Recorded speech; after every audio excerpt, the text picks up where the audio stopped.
Cricket গল test.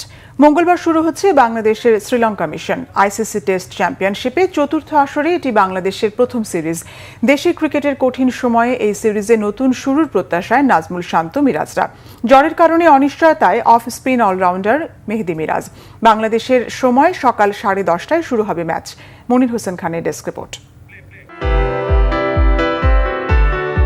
এই test ম্যাচটি অনেকদিন থেকেই আলোচনার কেন্দ্রে। তৃতীয় আইসিসি টেস্ট চ্যাম্পিয়নশিপের রেশ এখনও কাটেনি। গল টেস্ট দিয়ে শুরু হয়ে যাচ্ছে চতুর্থ আসর। এই টেস্ট দিয়ে লাল বলের ক্রিকেটকে বিদায় জানাচ্ছেন অ্যাঞ্জেলো ম্যাথুজ।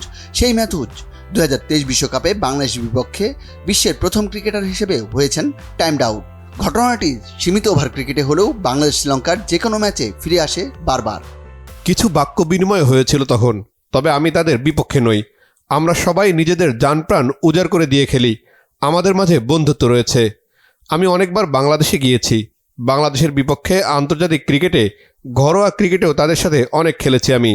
সবাই আমরা বেশ ভালো বন্ধু। গল আন্তর্জাতিক ক্রিকেট স্টেডিয়াম টাইগার ক্রিকেটের জন্য স্মৃতিময় এক ভেন্যু। এখানেই বাংলাদেশের প্রথম ব্যাটার হিসেবে টেস্টে ডাবল সেঞ্চুরির দেখা পেয়েছেন মুশফিকুর রহিম। একই ম্যাচে 190 রান করে ডাবল হাতছাড়া করেছেন আশরাফুল। সে ম্যাচে বাংলাদেশ করে 638 রান, যা এক ইনিংসে টাইগারদের সর্বোচ্চ। ডাবল সেঞ্চুরিয়ান মুশফিক আছেন এই ম্যাচেও। তবে বাস্তবতার চাপে স্মৃতিকাতর হওয়ার সুযোগ পাচ্ছেন না বাংলাদেশের টেস্ট অধিনায়ক নাজমুল হোসেন শান্ত। জ্বরের কারণে প্রথম টেস্টে অলরাউন্ডার মেহেদী হাসান মিরাজের খেলা অনেকটাই অনিশ্চিত। মিরাজের জন্য শেষ পর্যন্ত অপেক্ষা করতে চান শান্ত, যে কারণে টিম কম্বিনেশন ও ব্যাটিং লাইন আপ এখনও ঠিক করতে পারেনি বাংলাদেশ টিম ম্যানেজমেন্ট। আমার ব্যাটিংটা আসলে কোন জায়গায় হবে সেটা কালকেই বলতে চাই, কারণ আমি চাই না প্রতিপক্ষ ধারণা পেয়ে যাক। মিরাজের শরীর এখনও খারাপ, সে ডেভেলপ করছে, ওর উপর অনেক কিছু নির্ভর করছে। ওই জায়গাটা ঠিক থাকলে আমরা ভালো একটা কম্বিনেশন নিয়ে নামতে পারবো।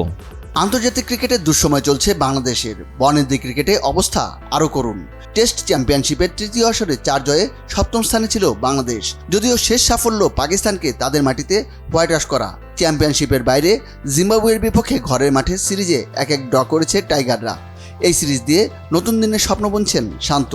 আমার মনে হয় প্রত্যেকটা সিরিজ এবং প্রত্যেকটা ম্যাচ নতুনভাবে শুরু করতে হয়। অতীতে আমাদের ভালো স্মৃতি রয়েছে। আমার মুশফিক ভাই বা লিটনের যে স্মৃতির কথা বললেন, হ্যাঁ অবশ্যই ওটা কাজে দেবে। আমি বিশ্বাস করি আমরা যারা উপরের দিকে ব্যাট করি আমরা একটা ভালো শুরু দিতে পারবো। দিন বদলের আশায় আছেন শ্রীলঙ্কার অধিনায়ক ধনঞ্জয় ডিসিলভা। ঘরের মাঠ, চেনা প্রতিপক্ষ আর ম্যাথুজের বিদায় মিলে ম্যাচটাকে স্মরণীয় করে রাখার ইচ্ছা লঙ্কান ক্যাপ্টেনের।